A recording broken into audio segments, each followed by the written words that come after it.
ಹೆಚ್ಚು ಬಿಸಿಲು ಸೆಕೆ ಇರೋದ್ರಿಂದ ಏನಾದರೂ ತಣ್ಣಗೆ ತಿನ್ನೋಣ ಅನಿಸುತ್ತೆ. ನಾನು ಹಾಗೆಯೇ ಐಸ್ ಕ್ರೀಮ್ ಮಾಡಿದ್ದೀನಿ. ಅದಕ್ಕೆ ಏನು ಉಪಯೋಗಿಸಿದ್ದೀನಿ? ಮಾವಿನ ಹಣ್ಣು. ಹಾಯ್ ಹಲೋ ಎಲ್ರಿಗೂ ನಮಸ್ಕಾರ. ಎಲ್ಲರೂ ಹೇಗಿದ್ದೀರಾ? ನಾನು ಚೆನ್ನಾಗಿದ್ದೀನಿ, ನೀವೆಲ್ಲರೂ ಚೆನ್ನಾಗಿದ್ದೀರಾ ಅಂತ ಭಾವಿಸ್ತೀನಿ. ಪ್ರತಿಯೊಬ್ಬರು ಚೆನ್ನಾಗಿರಬೇಕು. ವಿಡಿಯೋ ನೋಡೋರು ಪೂರ್ತಿ ವಿಡಿಯೋ ನೋಡಿ ಒಂದು ಲೈಕ್ ಕೊಡಿ, ಹೈಪ್ ಕೊಡೋದನ್ನು ಮರಿಬೇಡಿ. ಹೊಸೊಬ್ಬರು ಸಬ್ಸ್ಕ್ರೈಬ್ ಮಾಡಿಕೊಂಡು ವಿಡಿಯೋ ನೋಡಿ ಬೆಲ್ ಐಕಾನ್ ಪ್ರೆಸ್ ಮಾಡೋದು ಮರಿಬೇಡಿ. ನೋಟಿಫಿಕೇಷನ್ ಆನ್ ಮಾಡ್ಕೊಳ್ಳಿ, ನಾನು ಯಾವ ವಿಡಿಯೋ ಹಾಕ್ತೀನೋ ಅದು ನಿಮಗೆ ತಲುಪುತ್ತೆ. ಇವಾಗ ನಾನು 1 ಲೀಟ್ರು ಶುಭಮ್ ಹಾಲು, ತಿಕ್ಕಿರೋ ಹಾಲು ತೊಗೊಂಡಿದ್ದೀನಿ. ಇದಕ್ಕಿಂತ ತಿಕ್ಕ ಹಾಲು ಬರುತ್ತೆ ಸಮೃದ್ಧಿ ಅಂತ, ಅದು ತೊಗೊಂಡ್ರೆ ಇನ್ನೂ ಒಳ್ಳೆಯದು. ನನಗದು ಸಿಗಲಿಲ್ಲ, ಹಾಗಾಗಿ ಈ ಹಾಲು ತೊಗೊಂಡಿದ್ದೀನಿ. 1 ಲೀಟ್ರು ಕಾಯ್ಲಿಕ್ಕೆ ಇಡ್ತಾಯಿದ್ದೀನಿ. ಐಸ್ ಕ್ರೀಮ್ ಎಲ್ಲ ಮಾಡೋದು ತುಂಬ ಸುಲಭ.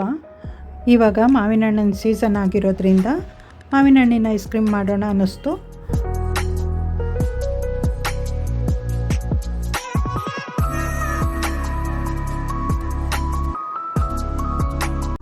ಹಾಲು ಬಿಸಿಗಿಟ್ಟಿದ್ದೀನಿ. ಇವಾಗ 100 ಗ್ರಾಮ್ ಬಾದಾಮಿ ಪೌಡ್ರು ಮತ್ತು 1-1.5 ಟೀ ಸ್ಪೂನು ಕಸ್ಟರ್ಡ್ ಪೌಡ್ರ್ ಹಾಕಿದ್ದೀನಿ. ಅದಕ್ಕೆ ಇದರಲ್ಲೇ ಇರೋ ಹಾಲನ್ನು ಬಾದಾಮಿ ಪೌಡ್ರ್ ನೆನೆಸೋದಕ್ಕೆ ಹಾಕ್ಕೊಳ್ಬೇಕು. 2 ಅಥವಾ 2.5 ಟೇಬಲ್ ಸ್ಪೂನ್ ಹಾಲು ಹಾಕಿದರೆ ಸಾಕು. ಮನೆಗೆ ಯಾರಾದರೂ ಗೆಸ್ಟ್ ಬರ್ತಿದ್ದಾರೆ, ಚಿಕ್ಕ ಮಕ್ಕಳು ಇರ್ತಾರೆ, ಮತ್ತು ನಾವು ತಿನ್ನೋದಕ್ಕೂ ಬೇಸಿಗೆಯಲ್ಲಿ ಇದು ಒಳ್ಳೆಯದಾಗುತ್ತೆ. ಏನಾದರೂ ಈ ಥರ ತಣ್ಣಗಿರಬೇಕು, ಜ್ಯೂಸು ಐಸ್ ಕ್ರೀಮ್ ಎಲ್ಲ ತಿನ್ನೋಣ ಅನ್ನಿಸುತ್ತೆ. ಹಾಲು ಬಿಸಿಯಾಗಿದೆ. ಇವಾಗ ಕಲಸಿದ ಬಾದಾಮಿ ಪೌಡ್ರನ್ನು ಹಾಲಿಗೆ ಹಾಕ್ಕೊಂಡು ಚೆನ್ನಾಗಿ ತಿರುಗಿಸ್ಕೊಳ್ಬೇಕು. ಹಾಲು ಚೆನ್ನಾಗಿ ಕುದ್ದು ಗಟ್ಟಿ ಆಗಬೇಕು. ಇದಕ್ಕೆ ಒಂದು 10 ದಳ ಆಗುವಷ್ಟು ನಾನು ಕೇಸರಿ ಹಾಕ್ತಾಯಿದ್ದೀನಿ. ಸಾಮಾನ್ಯವಾಗಿ ಇವಾಗ ಎಲ್ಲರೂ ಮನೆಯಲ್ಲಿ ಐಸ್ ಕ್ರೀಮ್ ಮಾಡ್ತಾರೆ.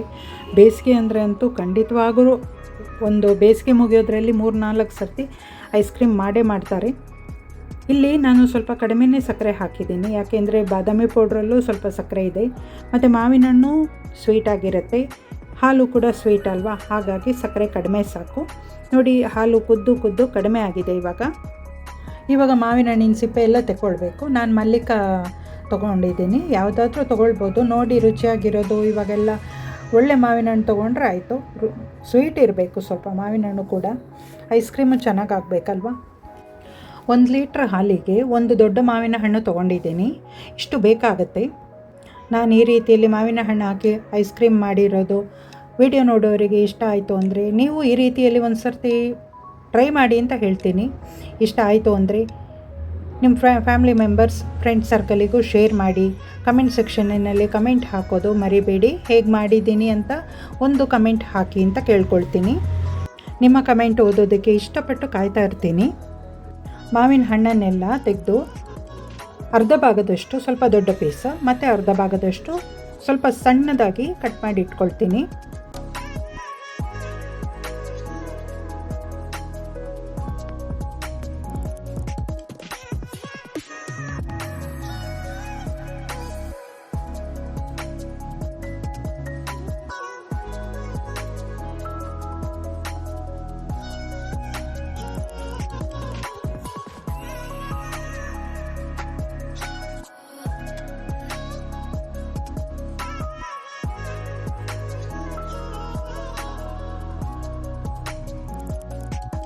ದೊಡ್ಡದಾಗಿ ಪೀಸ್ ಮಾಡಿ ಇಟ್ಟಿದ್ದೀನಲ್ವ ಮಾವಿನ ಹಣ್ಣು, ಅದನ್ನು ಮಿಕ್ಸಿಗೆ ಹಾಕಿ ಚೆನ್ನಾಗಿ ನೈಸಾಗಿ ಗ್ರೈಂಡ್ ಮಾಡಿಕೊಳ್ಬೇಕು.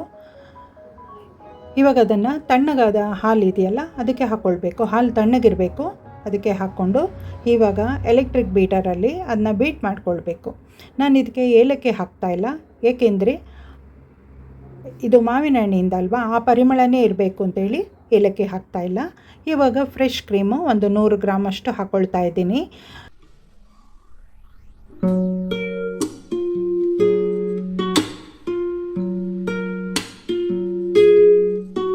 ಬೀಟ್ ಮಾಡುವಾಗ ನಿಧಾನಕ್ಕೆ ಮಾಡ್ಕೊಳ್ಬೇಕು, ಯಾಕೆಂದರೆ ಹಾರುತ್ತೆ ಅದು.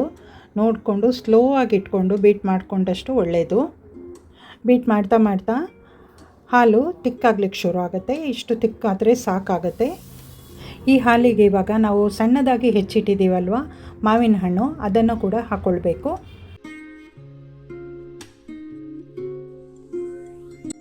ಐಸ್ ಕ್ರೀಮ್ ತಿನ್ನುವಾಗ ಮಧ್ಯೆ ಮಧ್ಯೆ ಆ ಮಾವಿನ ಹಣ್ಣಿನ ಚೂರು ಸಿಗುತ್ತಲ್ಲ, ಅದರದ್ದು ಟೇಸ್ಟು ಐಸ್ ಕ್ರೀಮ್ ಎರಡು ಮಿಕ್ಸ್ ಆದಾಗ ಎಷ್ಟು ಚೆನ್ನಾಗಿರುತ್ತೆ ಯೋಚನೆ ಮಾಡಿ.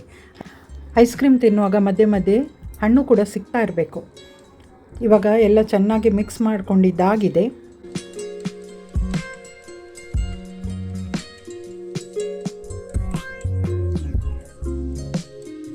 10-15 ಪಿಸ್ತಾ ತೊಗೊಂಡಿದ್ದೀನಿ. ಅದನ್ನು ಸಣ್ಣಗೆ ಚೂರು ಮಾಡಿ ಇಟ್ಕೊಳ್ಬೇಕು. ಬಾದಾಮಿ ಕೂಡ ಹಾಕ್ಬೋದಿತ್ತು, ಯಾಕೆಂದರೆ ನಾನು ಫಸ್ಟೇ ಇದಕ್ಕೆ ಬಾದಾಮಿ ಪೌಡ್ರ್ ಹಾಕಿರೋದ್ರಿಂದ ಬಾದಾಮಿನ ತೊಗೊಂಡಿಲ್ಲ. ಪಿಸ್ತಾನೆ ಸಣ್ಣಕ್ಕೆ ಚೂರು, ಒಂದು ಸ್ವಲ್ಪ ಪುಡಿ ಪುಡಿ, ಸ್ವಲ್ಪ ದೊಡ್ಡದಾಗಿ ಎಲ್ಲ ಈ ರೀತಿ ಇರಬೇಕು, ನೋಡಲಿಕ್ಕೂ ಚೆನ್ನಾಗಿರುತ್ತೆ.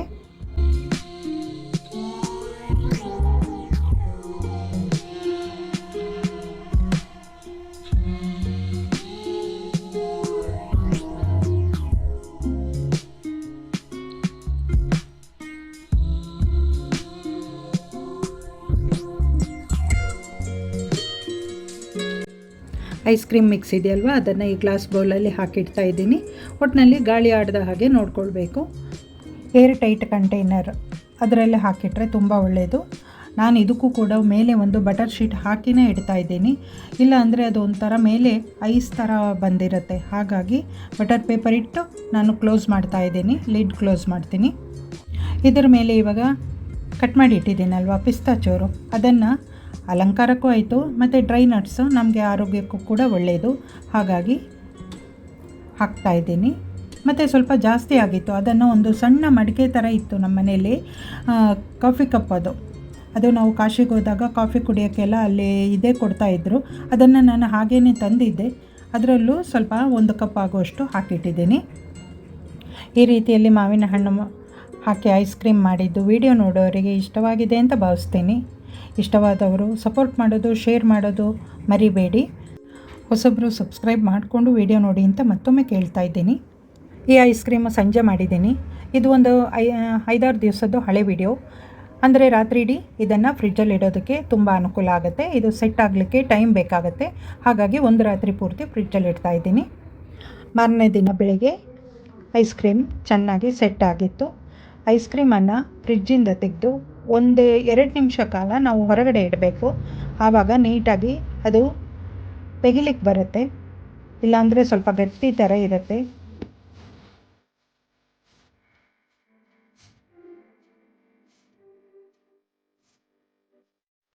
ಬರೀ ಐಸ್ ಕ್ರೀಮ್ ತಿನ್ನೋದಕ್ಕೂ ತುಂಬ ಖುಷಿಯಾಗಿರುತ್ತೆ. ಮನೇಲಿ ಜಾಮೂನ್ ಮಾಡಿದ್ದೆ, ಜಾಮೂನ್ ಜೊತೆ ಐಸ್ ಕ್ರೀಮ್ ಹಾಕ್ಕೊಂಡು ತಿನ್ನೋದು ಇನ್ನೂ ಬಲು ಸೊಗಸಾಗಿರುತ್ತೆ. ಐಸ್ ಕ್ರೀಮ್ ಜೊತೆ ಜಾಮೂನ್ ಜೊತೆ ಐಸ್ ಕ್ರೀಮ್ ಹೇಗೆ ಬೇಕಾದರೂ ಹಾಕ್ಕೊಂಡು ತಿನ್ಬೋದು, ತುಂಬ ರುಚಿಯಾಗಿರುತ್ತೆ. ಜಾಮೂನ್ ಜೊತೆ ಐಸ್ ಕ್ರೀಮ್ ಹಾಕ್ಕೊಂಡು ತಿನ್ನೋದು ಯಾರಿಗೆಲ್ಲ ಇಷ್ಟ ವಿಡಿಯೋ ನೋಡೋರಿಗೆ ಕಮೆಂಟ್ ಸೆಕ್ಷನಿನಲ್ಲಿ ಒಂದು ಕಮೆಂಟ್ ಹಾಕಿ. ನನಗಂತೂ ತುಂಬಾ ಇಷ್ಟ.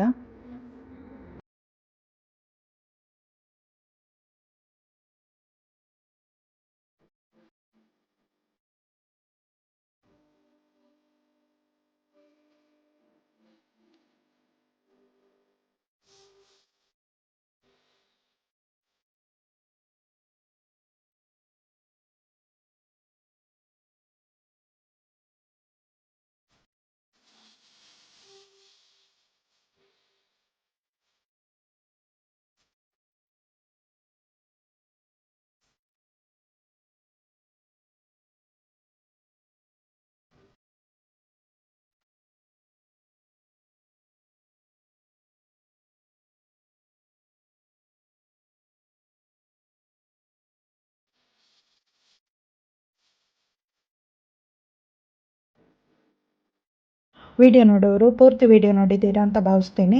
ಪ್ರತಿಯೊಬ್ಬರಿಗೂ ಧನ್ಯವಾದಗಳನ್ನು ಹೇಳ್ತಾ ಈ ವಿಡಿಯೋ ಇಲ್ಲಿಗೆ ಎಂಡ್ ಮಾಡ್ತಾ ಇದ್ದೀನಿ. ಮುಂದಿನ ವಿಡಿಯೋದಲ್ಲಿ ಸಿಗೋಣ. Thank you so much. ನಿಮ್ಮ ಸಪೋರ್ಟ್ ಇರಲಿ ಅಂತ ಕೇಳ್ಕೊಳ್ತಾ ಇದ್ದೀನಿ.